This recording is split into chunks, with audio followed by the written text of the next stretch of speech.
In addition to that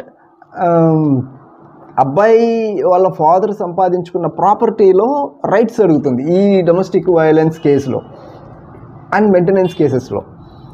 ఎంతవరకు సమంజసం అది? సో ఎప్పుడైతే ఈ అమ్మాయికి ఈ 498A కేసు వీగిపోతుంది, పేరెంట్స్ దీంట్లో తప్పించుకుంటున్నారని తెలిసిందో టెన్షన్ ఫీల్ అయింది, మెంటల్గా ఇబ్బంది పడిపోయి వీళ్ళందరినీ కూడా మళ్ళీ డొమెస్టిక్ వైలెన్స్ కేసు వేసి దాంట్లో కూడా వాళ్ళ ప్రాపర్టీస్ని ఎంత ప్రాపర్టీస్ ఉంటే ఆ ప్రాపర్టీస్ అన్నీ కూడా దాంట్లో రాసి అబ్బాయికి శాలరీ ఒక 3 lakhs వరకు వస్తుంది అబ్రాడ్లో ఉన్నప్పుడు. ఆ 3 lakhs పే అక్కడ ఉండి ఆ అమ్మాయి చేసిన పని చూడండి. ఇంటెన్షనల్గా అబ్బాయితో కలిసి ఉండాలి, వీళ్ళిద్దరు సొసైటీలో ఒక రెస్పెక్టబుల్ ఫ్యామిలీగా టర్న్ అవ్వాలి అనుకున్నప్పుడు ఎవరు కూడా ఆ అబ్బాయి ముందు నుంచి ప్రీ ప్లానెడ్గా అతని శాలరీ స్లిప్స్ కానీ, అతని బ్యాంక్ బ్యాలెన్సెస్ కానీ, అతని ఎక్స్పెండిచర్ కానీ, అతని అకౌంట్స్ కానీ, అతని ప్రాపర్టీస్ కానీ, డాక్యుమెంట్స్ కానీ ఏవి కలెక్ట్ చేసుకోరు. But she was very in addition to